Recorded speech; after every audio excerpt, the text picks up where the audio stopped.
We are back. Call number 37, community call number 37. Very special community call. I have the pleasure of bringing to you, this is actually his second time on a community call. Actually, technically third. We had one before I really even, started doing these community calls where Ian was kind enough to come out and help me understand a little bit more about what we're talking about tonight, how to scale your business. And then he came back and gave a master class on ungating, but that was just me and him.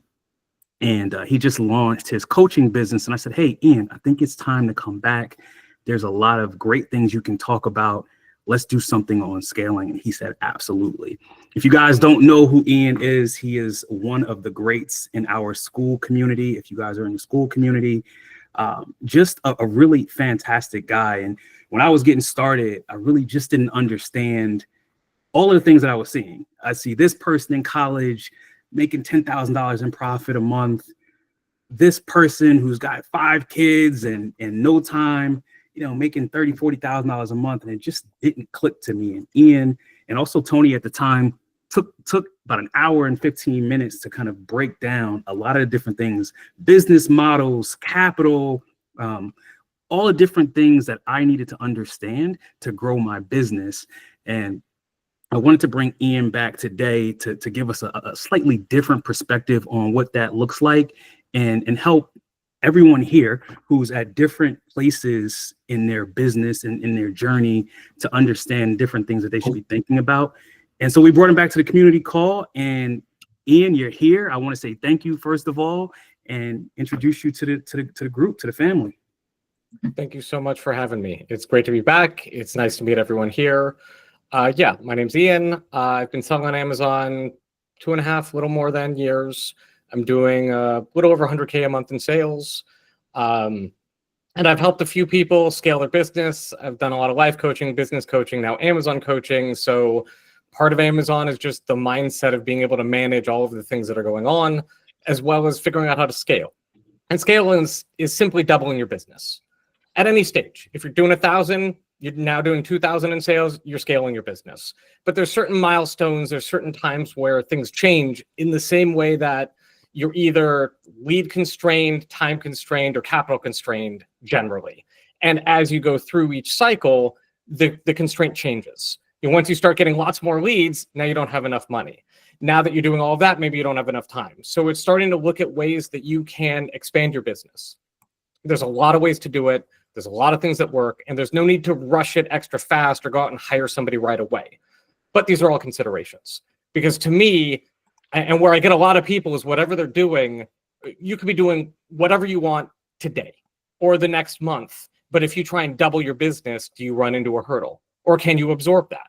If you double it again, do you actually have the time to package everything if you're doing it yourself? Can you get enough leads? Is there enough capital? So these are kind of the combination of things we're talking about today. Ian, I'll just say, Ian is going to start. He's going to break some things down. Obviously, per usual, we are going to have the comments open. So drop a comment, a question in there. I'll keep track of those and we'll get those to Ian at the end. He's going to have an Ask Me Anything. So you guys will have plenty of time to ask questions. We'll let him go. So I'd say we normally let people break in, but just let him talk for a bit, ask your questions, and I'll handle those. Or if you want to come on later when we do the question part, feel free to do that. But for now, just put your comments and questions in the chat. Yeah, I'm probably going to move fast and just drop a lot of information, but with everything being recorded, that'll be good. So in the beginning, a lot of times, there's 2 things that are going on with receiving stuff. So you're ordering your packages. Are you receiving it yourself? Do you start out with a prep center? If your costs are higher, you can't touch something, a prep center is amazing. It's probably one of your first hires. Some people love doing it, or you live in a sales tax-free state, rock out. But at a certain point, you're either getting a warehouse or you're getting a prep center, because you want to be able to expand what you're doing. So for example, you could be receiving 200 units a month. That's not a problem. Do 5,000 units a month. That's kind of getting into full-time job. Do 10,000 units a month. You're hiring people, or you're getting a prep center. And I can't stress enough, for all of these things, I'm going to be talking prep centers and VAs, how you outsource, how you think about some of this. It's all the same principle. You look at a lead, Maybe you buy it, maybe you don't. But you're probably going to look at 100 leads and maybe buy a couple of them. If you're looking at VAs, you want to interview a lot of them and pick who's best for you. If you have a prep center, you want to make sure that as you're going through it, if there's problems, maybe you need to find a second one. This is the whole business, and it never changes. And the important thing to keep in mind is I've done it too, where you're like, I got a prep center, I'm good. And then they start making mistakes. You're like, okay, let's talk about it. Hope they fix it. And they don't. Now you have to make a decision. Is this impacting your business? Is it taking your attention? Same with VAs. A lot of people like to just hand everything over. Don't get me wrong. I do. But you want to walk them through it. You want to make sure that people are on track. You want to make sure they're the kind of people you communicate with. So just to put that out there, there's this business. Sorry for jumping all over the place a little bit here, but this business, the beauty of it is you can scale this business to make 10, 20, 50K a month while reducing the amount of time you put in. Some people love to be hands-on. I've talked to owners that are involved every day. I know a guy, 26 million a year in sales. He still sources 100K in products a month. He loves doing it. It's just his thing. But I also know somebody that does 10 million a year. He maybe does an hour a month. It's his entire team running it. There's everything in between. So my mental model these days is, how do I double my business while cutting my effort in half? And you may have to double it a couple times or work a bit harder to achieve that. But the goal is, if I can now make 10K a month, can I shave off 5 to 8 hours a week? Now can I push towards 15K a month I'm making, and then repeat the process? So when we're talking about scaling, we're talking about doubling. Let's talk money first. If you don't have the money, it's hard to do. Most of these businesses are built on credit. Every now and again, somebody's flush with cash, good for you. But most of us come into this needing to get some credit cards. You start to learn how to do it, you get better cards. You learn that a little better, maybe you get a loan. You learn how to do it better, and your business keeps growing. But it's hard to know when to take money out, because every time we take money out, that's less inventory, it slows things down. So my philosophy is lever up to where you think you want to be. If you're making 2K a month and you want to make 5, lever up till you're making 5. If you're at 5, you're trying to get to 10, lever up until you get to that point. And we work backwards to get that number. If I want to make 5,000 a month, if you're doing your own prep without sales tax, you're probably selling around $30,000 a month in product. You're spending around 15K. So if you want to double that, now you need to be spending closer to 30K. But then you have additional costs potentially. If you're now using a prep center and maybe you have a VA in that, you actually need to sell 40K to achieve the same number. But the point here is, so we lever up to 5. And for clarity, lever is debt. I'm taking on more debt via a loan or via a credit card so that I can accelerate my growth. So when you go and take that, I get up to 5K. Now I'm going to take all the profits for the next 3, 4, 6 months, whatever you're comfortable with, take all the profits and pay off all of the debt now that I'm at this place. Now I want to move up to 10K. I'm going to now double my effort, bring in more debt, not double the original amount. I've paid a bunch of that off, but I'm going to lever up again. And now I'm going to be making 10K a month. And now I want to start using that to pay down everything. It's important to take risk off the table in this business because we have platform risk. The biggest risk you can have is Amazon itself. You can get suspended. You can have all kinds of issues, and for doing absolutely nothing wrong and for doing things wrong. So we always have to be aware of that. So you want to take money off the table realistically, but you also want to grow your business. So you lever up, you get caught up, you pay some of that down, you repeat the process. And at each stage, something interesting is going to happen. You're going to spend more. It takes 2 to 3 months for the spend you do to come back to you. So if it's 2.5 months, really, it's about 10 weeks. That is, I buy the product, takes about a week to get to me or my prep center. Takes about a week to get it fully prepped and out the door. Takes about a week to get to Amazon. Then it takes 3 to 6 weeks to work its way through the system of FC transfers. I sell the product, and then it takes about 2 weeks for me to get the money back. So when you come in, you're going to spend more money.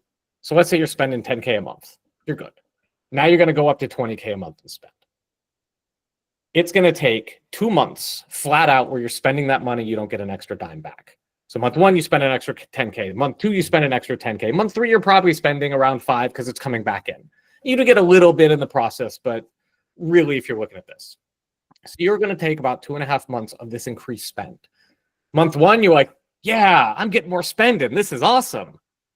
Towards the end of month two, you're like, I've been spending a lot of money and I'm not really seeing any of it come back to me.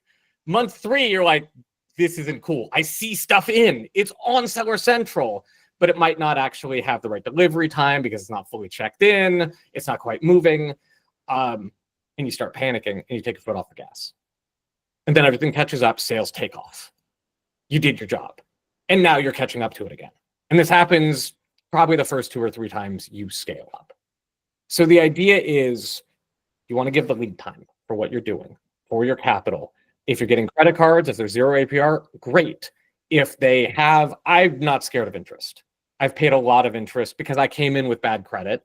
So I just had to work with that. I baked it into my business expense. That is a personal decision for everybody as well. If you can do it with 0%, do it. But if you need a little boost to get the job done and you're confident you can, do that. So we're talking scaling your money, scaling your time. There's 2 great ways to scale your time. One is paid and one is free. Paid is maybe you get a prep center. Now you're having other people handle your goods. If you're in a sales tax free state, it's a business expense and it bites. You don't have to do it all at once. If you're receiving 2,000 units and you're doing great, you want to move up to 3,000, but you don't want to do more, get a prep center and send them 1,000 units. At no point do you need to do an all or nothing in this business. That's one of the perks. So give yourself the space to lean into something. I have 2 prep centers right now. One of them was making some mistakes, so I kind of leaned on the other one more. That guy made some serious mess ups. I'm right back with the other one. Nothing ever changed as far as anybody else is concerned, but it allowed me to test out another facility with a few hundred units a month and see what's going on. The other way, and then hiring VAs. Admin, phenomenal. My admin knows more about Seller Central now than I do. ChatGPT is amazing in giving instructions how to pull reports and do all of that. I have a purchaser now. Talk about buying back my time. The admin was good, but I got to admit, I'm a little sloppy with that. I was more focused on making the money. So she didn't save me time, she improved my business. My purchaser saves me hours a day. Here, buy all this stuff. It's amazing. I have to give lots of instructions, detailed, walk them through it, make sure there's understanding, get feedback. So in the beginning of hiring anybody, it takes more effort, but then you buy back your time. My friend that works for Bank of America told me, like, they don't even consider an employee at all effective for the first 3 months. Now, we can have somebody effective. If they're not effective in the first few days, they might not be the right fit for you. Whether they know Amazon, it doesn't matter. Are they effective as a worker? Are they asking questions? Are they trying to create solutions? I had somebody who just really, I had to track down what she did. She lasted a few days. I have somebody else, the next person was like, can you give me these things? Can I look at this? Can I look this up? Can I use this? I'm like, oh, wait, here's a professional trying to do their job. The other way to scale that's free, work with other sellers. If you work with 2 other sellers and you're all sourcing and you get together 2 hours a couple times a week to source together, you now have 3 people, 2 hours, you have 6 people sourcing. 6 hours of sourcing right there. That's 6 hours. Instead of you doing 6 hours, you did 2 hours. Everybody contributed. Now you can even take it a step further and hire a VA for the group. Now you're getting that many more hours for that less money.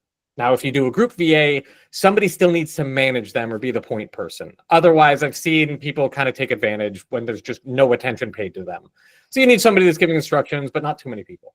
But these are ways that you start to scale what you're doing. How do you get more leads? Find more leads, get better at it, find people that are better, that complement you in whatever capacity, bring on sourcing VAs, solo or group. Now you're expanding the lead flow you get. Work on building your credit. Definitely go for business cards. There's several tricks to boosting your credit artificially too. If you're kind of tight, you pay off all of the balance on a card, let it record. Credit Karma is great for seeing the recording date. Let it record at 0, run the card back up. Now you start to create a cycle or loop where you're starting to show really low credit on paper, you're carrying bounces. And that way you can go get some business cards. Business cards don't count towards your personal credit. There's a couple, the Cap One, Gold, Spark does report to personal credit, but most of them don't. That gives you more leverage because now you're not impacting your credit in the process. But if you have to in the beginning, it doesn't really matter, especially for a year or two. If you're just doing this, taking on debt for a business is not the same as taking on consumer debt, but it is still risky if you have too much debt and you get caught with a Section 3 and you're shut down for 2 months. Like, that is always a consideration. We operate as if we're going to keep going, but you got to keep a little bit of buffer in the back end. It's just the nature of the business. Now, when you really get to take money out, you can all year, it's your business, do whatever you want. But really, people ask, I'm always putting money in. When do I get to take money out? End of Q4. This is the time coming up. So we have Black Friday, the week of Black Friday, best deals of the year. I found out last year, don't just hold out for Black Friday. Yes, there's extra deals on the day, but all week. There's incredible deals, and some of the stuff will be sold out by the day of. That's the time of year, if you're FBA, it probably will not be in time for Christmas, but you're buying at the best prices of the year. Your January, February stock is great. If you can FBM, just about everything you buy in Black Friday week, you're going to sell before Christmas. You'll turn your whole inventory over. If you can FBM, you can turn your inventory over twice through November and December because you get your money back faster. This gives you a big boost. Here's the thing about December. If you're doing under 50K in sales, it's really good. It's nice. It feels good. You're a rock star. We're all rock stars in Q4. If you actually do like 100K in sales and you haven't done that before, the velocity changes the way you see things. I started preparing for Q1. In Q1, I started preparing for this Q4. Minorly, setting up some things. Where's my logistics going to go? Where am I getting boxes from? All of that. But that's where you also get that huge lift. If you had debt coming into it, you get to pay all that off, or a lot of it, at the end of December. So this gives you a clean reset. If you had a bunch of debt walking in, you can reset all your stuff and work on getting better credit cards next year. If you're already profitable and you're good, this gives you a huge cash injection to expand your business next year. And pull some out, do whatever you need to do. But like, this is the cycle. So we're operating in this 2 to 3 month cycle with our inventory at any point. We're operating in these 3 to 6 month cycles, depending on your comfort level, for expanding your business, taking on new debt to buy more inventory to expand your foothold. And then we hit this yearly cycle where we get to all be heroes. Everything we buy sells. We get to crush it and then use all of that capital for our next move. Whether that's paying debt, expanding your business. And in Q1, it is the best time. So January still has some decent sales because people are buying what they didn't get. They're spending gift cards, they're returning things, buying other things. February drops off. And Q1, you go, okay, I did all this. You take a week, a little bit of a breather. And this is an incredible time. Not that you can't do it at any other point, but it's an incredible time to look at your business and go, what would doubling look like? What would doubling again look like? And then you can start to map it out. It doesn't mean, like I said in the beginning, you don't need to hire early. You don't need to start spending money that you're not spending yet. Like, don't get caught up in like, well, I need a VA to advance. Do you? Or are you at that point where you're like, I really could use more leads. I have more money than leads. That's a great time.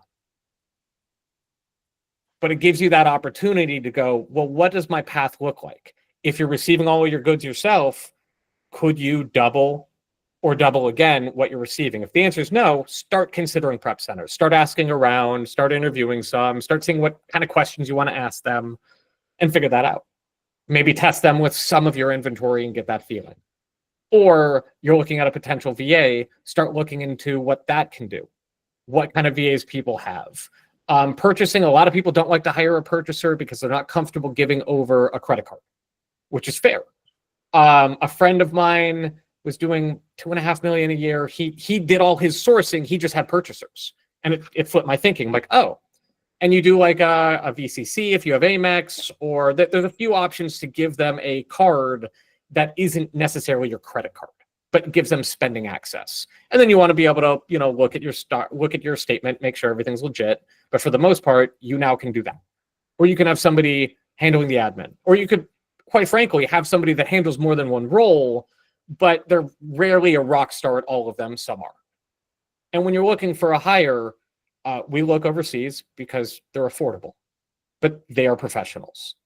Find somebody above all else that you can communicate well with, that they understand you, they're comfortable asking questions, you're comfortable talking to them. That's got to be first and foremost, because if there's anything that doesn't mesh, it's just not going to work. And then from there, it's what skill set do they have? If they don't know Amazon, but they're professional enough, my admin didn't have a ton of Amazon experience on this end, but she had a lot of Office experience. So doing the things became very easy. Sourcing, two schools of thought. Some people love to train up somebody new because they don't have any bad habits, they don't have any bad connections. I'm a believer in hire somebody that knows how to do the job and can deliver. And again, if all the leads do really poorly, you follow back up with them. If everything tanks like it's on a lead list, then really check in. I do things like shared screen, Zoom call. Show me what you're doing. Like, let me see. Let me see your process. For my purchaser, I have a computer here on my other table that I have them remote log into. 1, I get to see what they're doing. 2, I get the cash back. 3, there's no barrier for them being in another country where a VPN helps a lot, but still can't do every purchase. Now they're purchasing from my IP. So these are all the sort of things, right? I just threw like, here's 15 different little whatevers. The really big takeaway is wherever your business is, you could probably be happy doubling it. And there's a way to get that done, whatever your limitation is. And to be clear, my limitation is my health. I have gnarly health stuff. I'm better than I've been in years, and I'm still very far from the normal person. I am down for 1 to 2 weeks at a time. But because I FBA, I can get a ton of stuff sent in, feel like hell, and I'm still selling. Now that I have a purchaser, I'm actually going to hit my highest spend this month, where I know I would have fallen a little short. I would have been good, but like I can just be like, here's this list of stuff.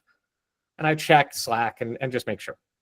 So if you have a family, it's doable. Yeah, if you can do it full time, rock out. You're going to do it faster. But here's the thing. I've seen a lot of people, there's sort of 2 misconceptions in time. And then we'll get to questions. One is that you're supposed to do it faster. Whatever that time limit is, 2 months, 3 months, 6 months. Most businesses take years to become profitable. If it takes you 12 to 18 months to get to a place where you're really happy with the money coming in, that's respectable in any field. And then 2, some people go, well, it's supposed to take a while. It's supposed to take me 12 months. And so they stagnate at a place that they don't push past. So you have all the time in the world, just make incremental progress as you go. And every now and again, you get that opportunity to make a big leap.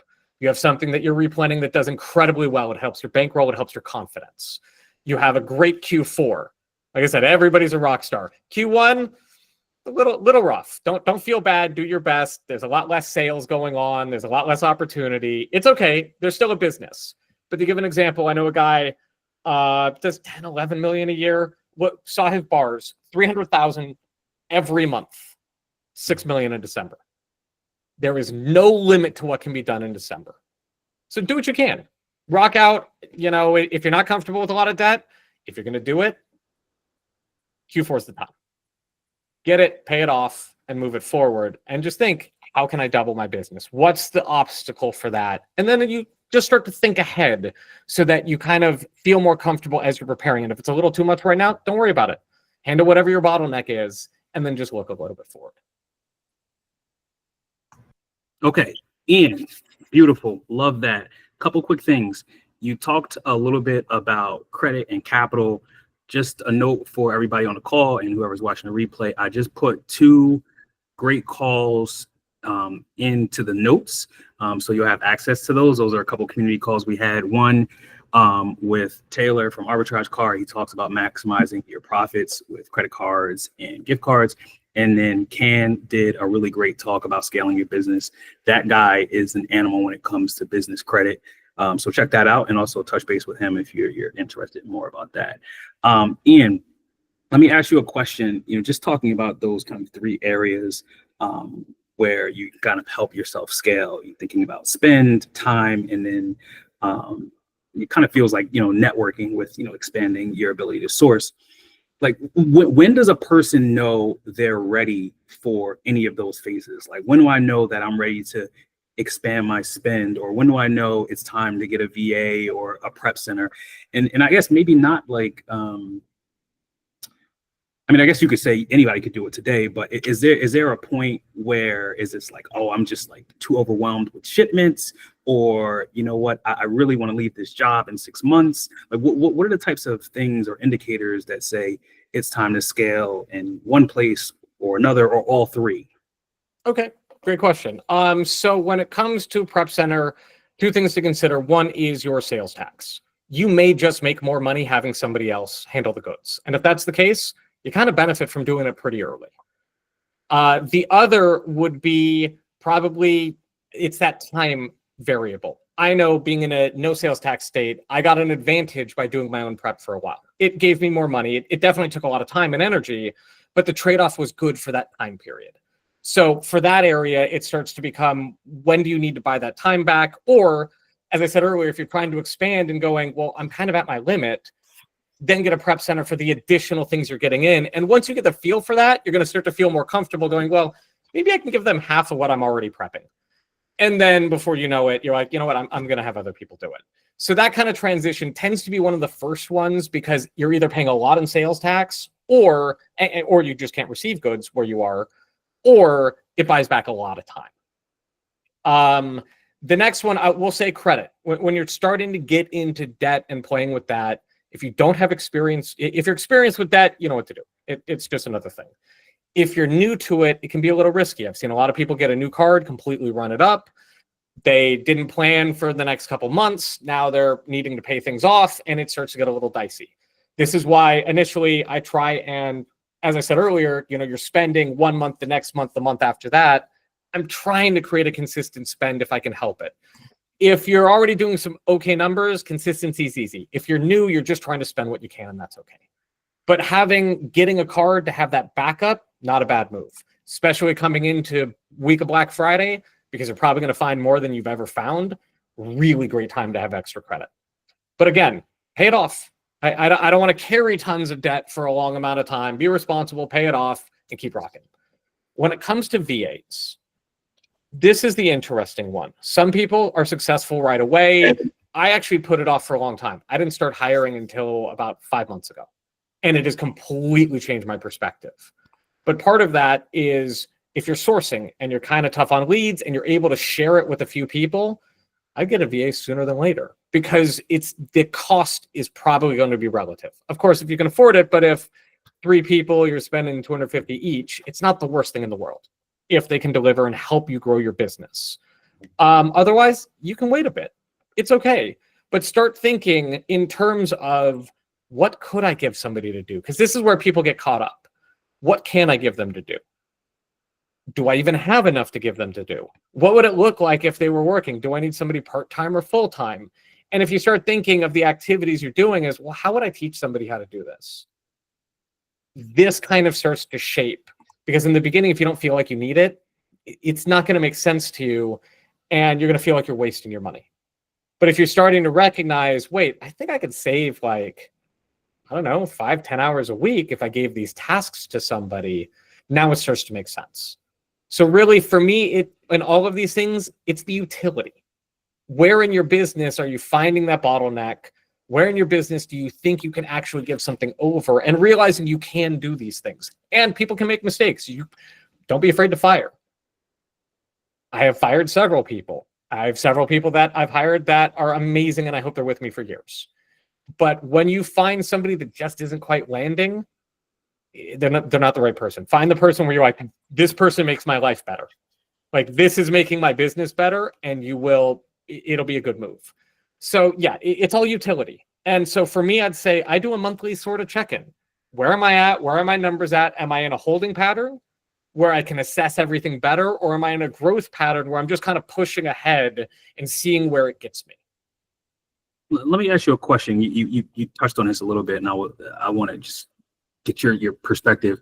Yeah, I think a lot of people think about VAs as something that is a full-time thing. They got to be working 40 hours a week, and like, I got to pay them a bunch of money. I've had VAs for, I don't know, 10 years at this point, and they work when I give them work. I've never had one full-time VA. So like, do you have a perspective on that? Yeah. So a lot of times you can absolutely get somebody part-time. And that's not an issue. With VAs, you're paying anywhere from $3 an hour to $10 an hour. And I'll say most people you're paying 4 or 5. The $10 an hour, like you're paying for somebody who has a robust skill set. You know, that's management material, highly capable, but there are people that have VAs running their businesses and department heads and things like that. That's where, and then sometimes they get into profit share and all that. That's big business. For smaller, there's nothing wrong with getting somebody part-time.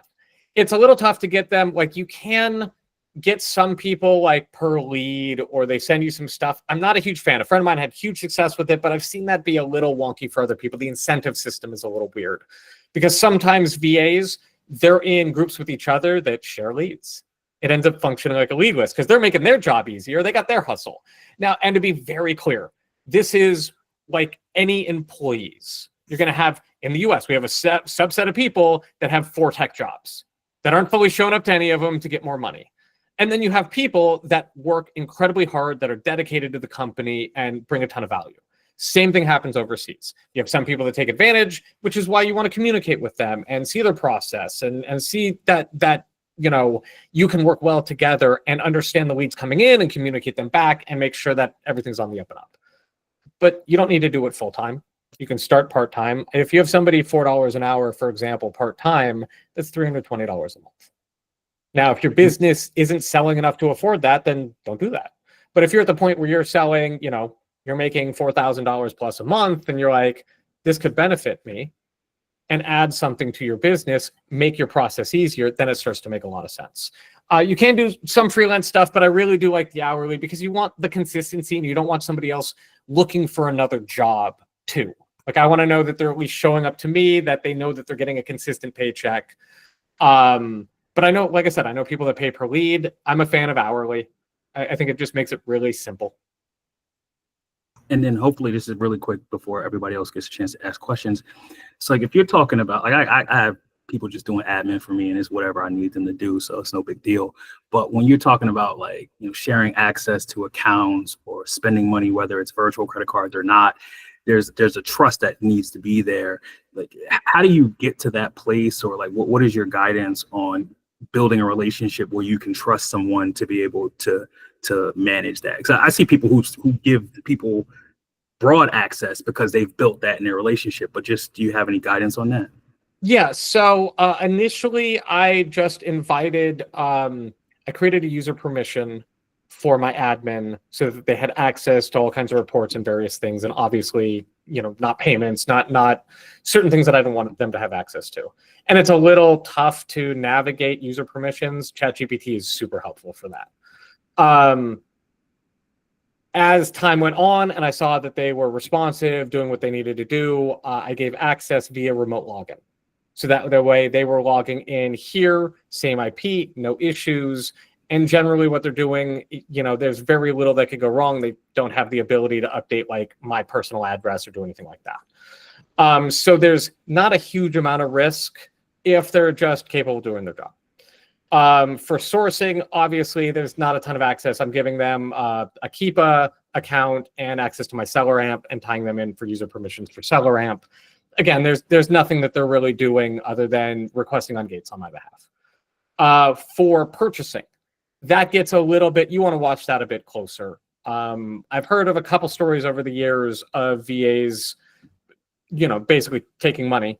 Depending if you have an employee card, then that's just fraud. You can actually most likely fight that.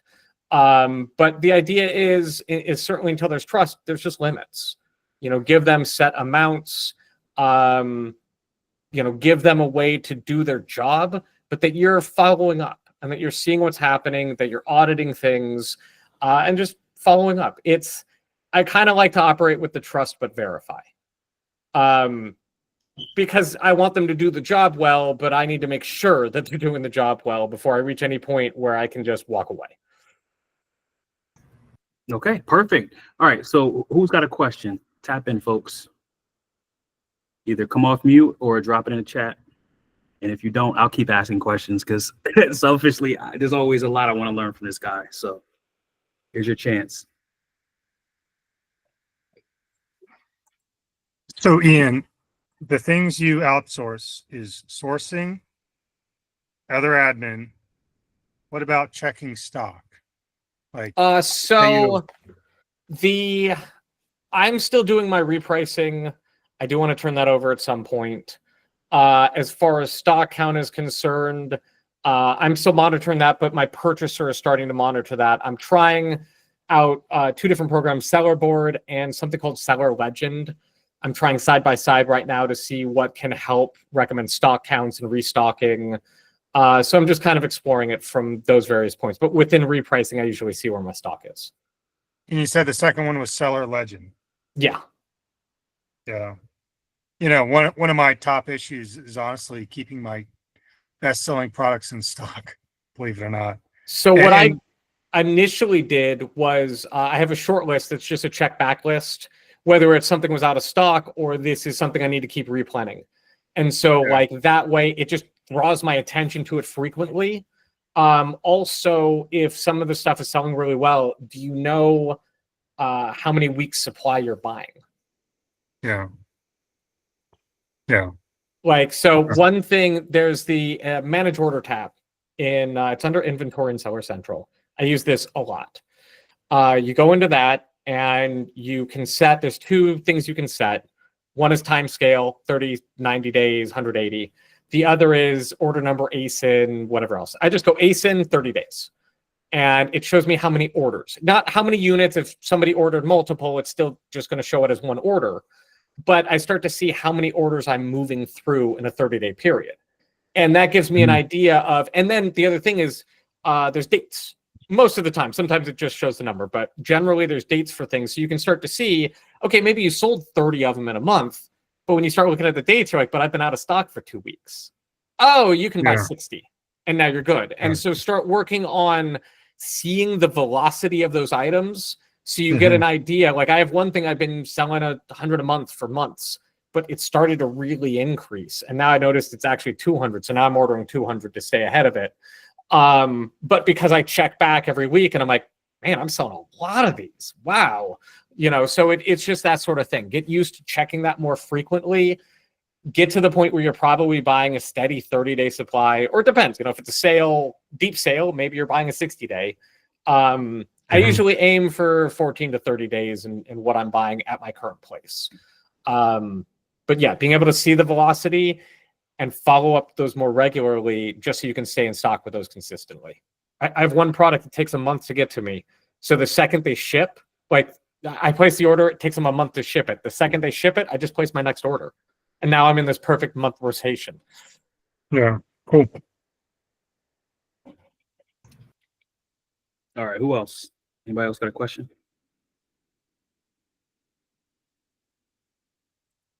Chat. Oh, and while we wait for the next question, Ian, I want to give you a second, a minute or two, or whatever you want, to kind of talk a little bit about your story, because I think for me, well, I know you, so I don't need to hear this, but when you came on and you talked about, you know, your monthly sales, great, amazing, but also like, oh my God, I'm doing 5,000, or I just started 100,000. That's insane. I'll never be there. Like, why am I on this call? Can you talk about when you started Amazon and what that story looked like and kind of what you had to overcome to get to where you are right now?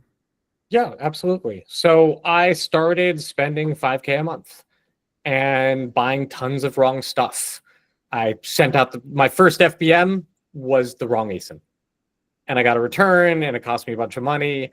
I did all the mistakes. I was doing my own shipping. I was paying sales tax. Stuff would sit around for 2, 3, 4 weeks at a time. I wasn't getting it out properly. Sales were lackluster. Finding things was so hard. And God, I would find a good listing, and I would spend 30 minutes analyzing it. Is this good? Is this right? What's going on? Then I'd go to buy it and it would be sold out. And the amount of times that happened. And I still buy things that I lose money on. But now I do more things that make money. But like, I've really struggled with it. The thing that really propelled me forward, I think I was getting to about 10K in sales a month. And it took a while. I was really struggling. But I was engaging in school. And then I moved. And it was like 3 weeks where I didn't source anything. Got to the new place and I had no spark. I had no like, this sucks. Like, what am I going to do? I'd sit down to source 15 minutes later. I'm like, I don't want to do this.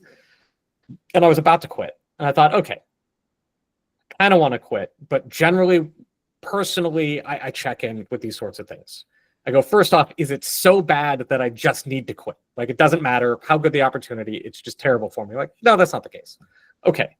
Did I put in enough effort to be successful? No, I also didn't do that. Okay. So let me do something. And I did a 7-day sourcing challenge in school. And I didn't have a job. I was at home. I did 4 hours a day. So anybody could come in, drop in or leave at any point. And one day I had 12 people. One day I had 0 people. And everything else was in between. I was not the best sourcer at all.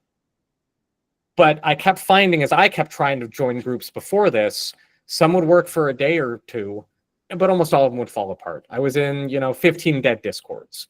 And so I said, you know what? If I do this, at least I know I can show up. And if it keeps me doing it, that's a win. That's if I just do it the hours I'm going to be here. And what I found is in the process, I did get some leads, which were helpful. But what I really got was information on how this works, how discount gift cards work. I originally bought a couple of like $42 gift cards and used it on a $100 cart. And like didn't really make a lot of sense to me. A buddy was buying $5,000 in gift cards for Nike. I'm like, I'm sorry, what are you doing? How does this work? And all of a sudden it changed my perspective. I was buying from a store that has, it's so ridiculous. If you're under $100, you pay shipping. If you have over 4 items, you pay handling. I'm like, how does this work? And then one day somebody's like, hey, these shoes, they're on sale for $30 each. You get 4 of them in cart. You run it back 10 times in a row, no problem. It's like, oh, that's how that works. So starting to learn discount codes, starting to learn how things were just done. And at times, sharing leads with people. Hey, they share a lead with me. That's awesome. I shared this lead. I think it's great. I haven't bought it yet, but it looks good. And they're like, no, it's wrong. Oh, they get to point out my mistake before I even go and buy it. That's amazing. Or I just bought some. I was about to replan it. Oh, this was not good. Thank you. And so that knowledge base, that understanding, and plus this business is a little lonely. We have our own language. We have our own problems. Most people, you say you sell on Amazon, they're confused because you didn't say you work at Amazon and you didn't say you sell on eBay. They have no idea what you're talking about. What do you mean? People don't sell on Amazon. Amazon sells on Amazon. So it's a little tough to have that connection and that knowledge base. So what really helped me was connecting with other people. And the thing is, I talked to a friend of mine today who we've helped each other a bunch, but I was like, dude, I would have gotten this far without you. He's like, what do you mean? He doesn't even drop the most leads. Like I'm like, you showed up every day I showed up, like almost every day. But like we started sourcing together and days where I wouldn't have, I did because he was there. And we both didn't make it all days. I didn't make it some days, but like we kept pushing each other. I'm with people now that if somebody goes buys 10 units, somebody else sells, I didn't buy something. Somebody sold 10 units in 2 days. Oh, I'm going to come back there. I'm buying 30. Great. I'm going to go buy 40 right now. Thanks. We sell them really fast. Hey guys, I'm buying 100. You should buy 100 too. We're pushing each other. So it started with me really struggling. It led to me starting to connect with other people like this, getting on calls, having conversations, asking questions, or just hearing what other people are talking about. Some of it makes sense now. Some of it makes sense later on. But you start to get these ideas that it is doable. This business is not the easiest, but it's also not the hardest.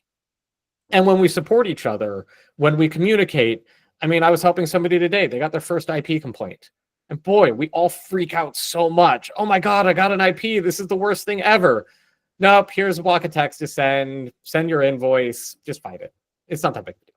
Like to have that knowledge of when to be concerned and when not to be concerned. Hey, this looks like a suspension. Take that seriously. Don't sell a counterfeit good from Alibaba. Don't do that. Or, here's how this works. Here's how to get over this account health issue.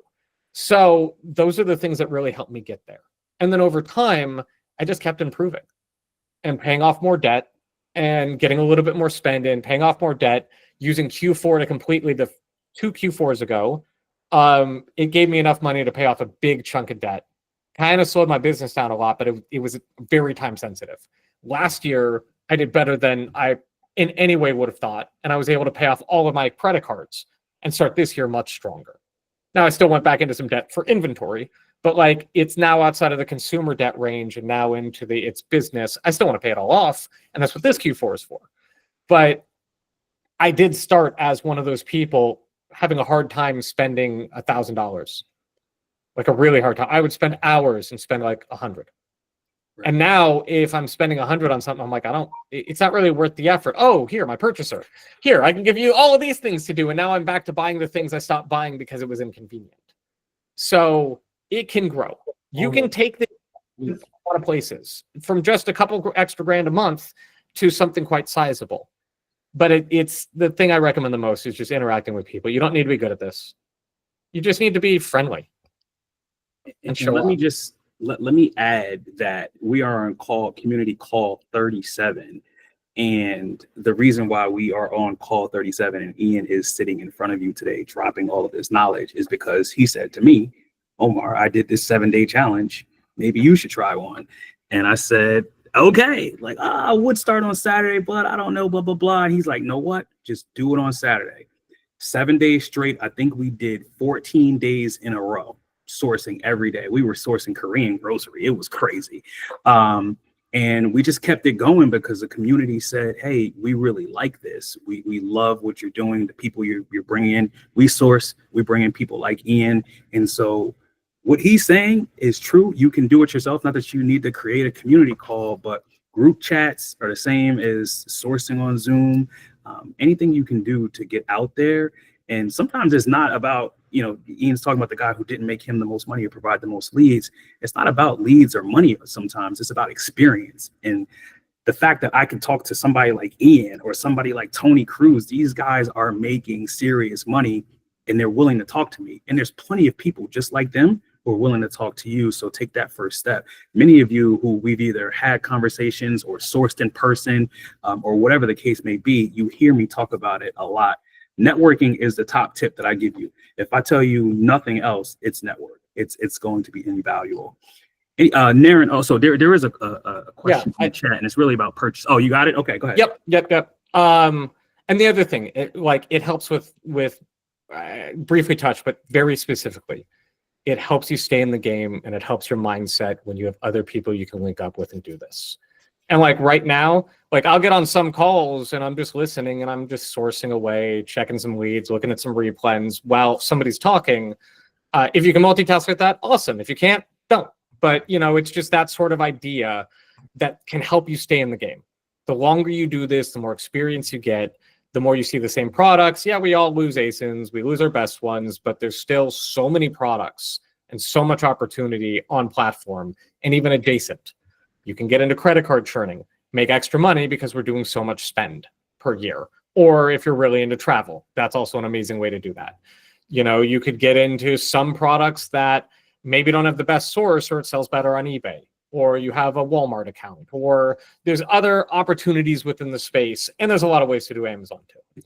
So for these questions, the second question first, I do OA exclusively right now. I don't do any wholesale.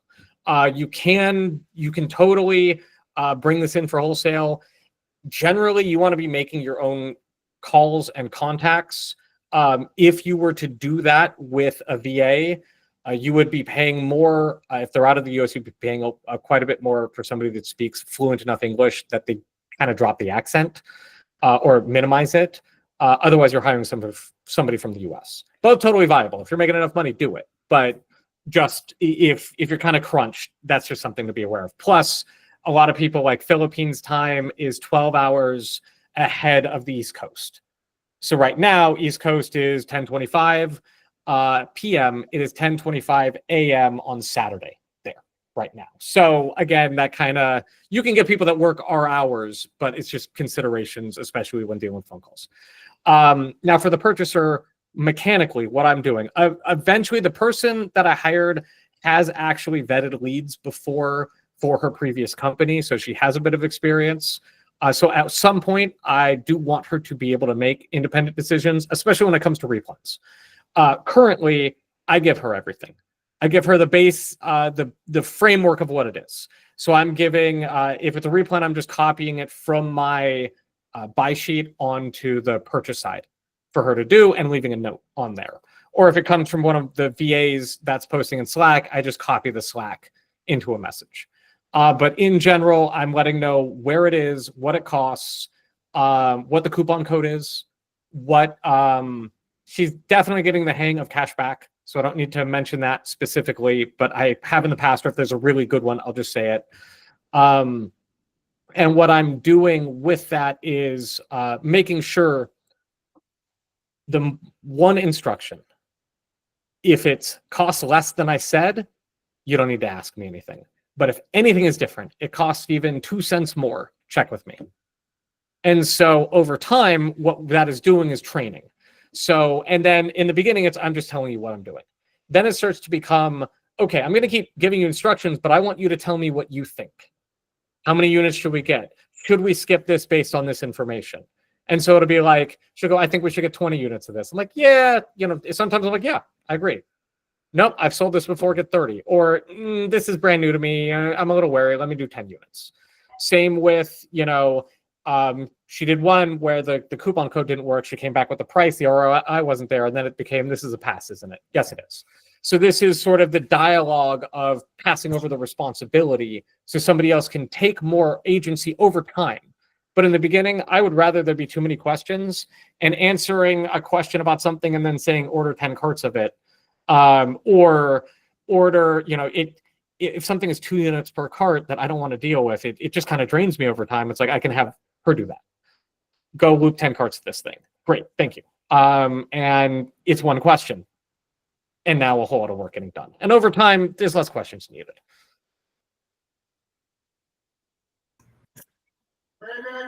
Okay, perfect. Who else has a question? Anyone? Possibly. Anything. Asking questions.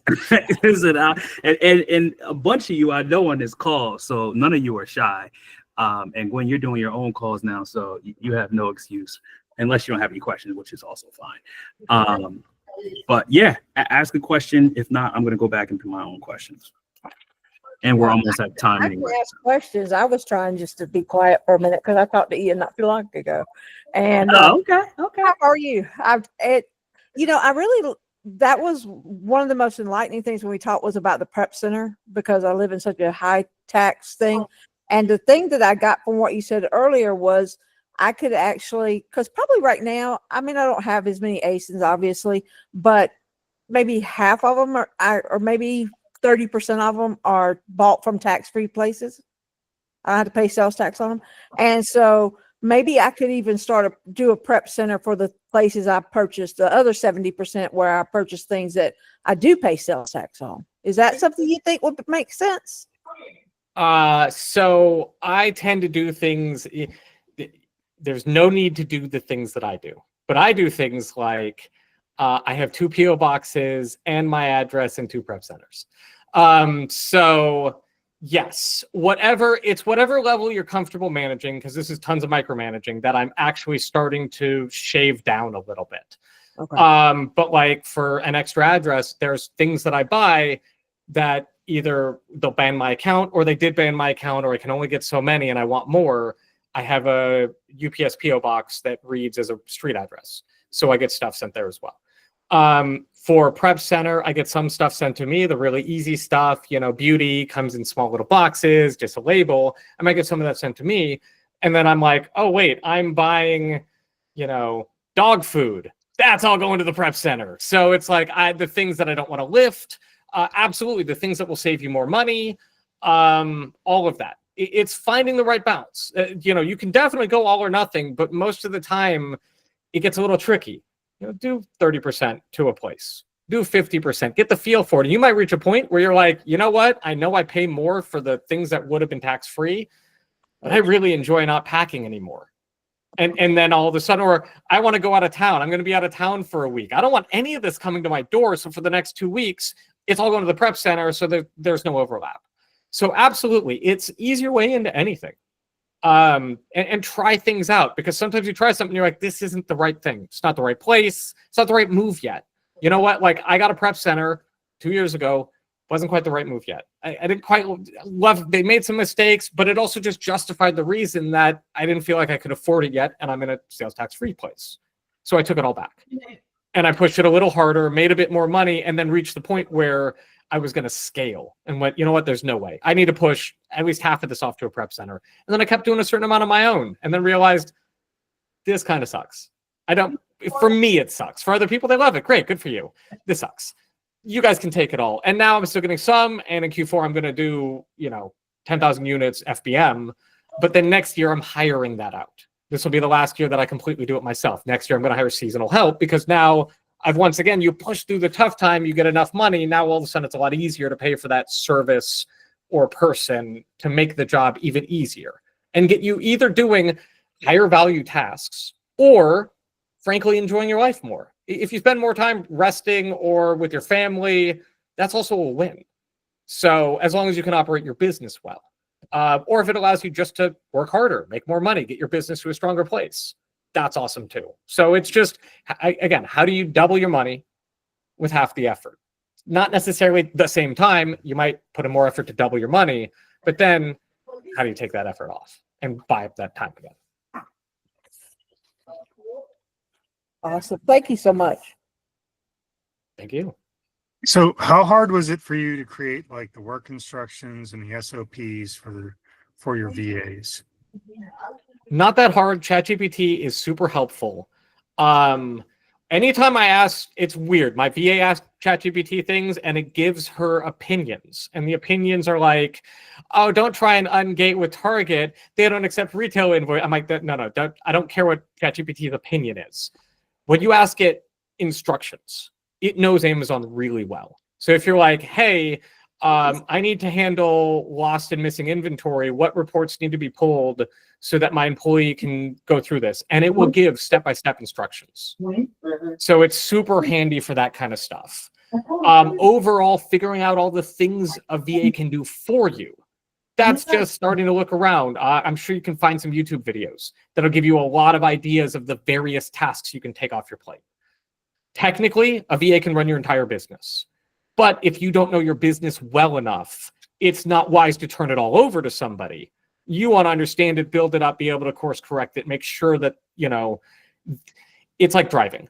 You don't want to be like, hey, my teenager is just learning how to drive. Have fun with the car, bye. No, you want to be like, okay, so we're going to make sure you understand what driving is and you know what street signs are. Okay, now we're going to get behind the wheel and I'm going to keep reaching for it, and like stuff like that until they can do more. But yes, there's probably tons of content out there of all the things they can do.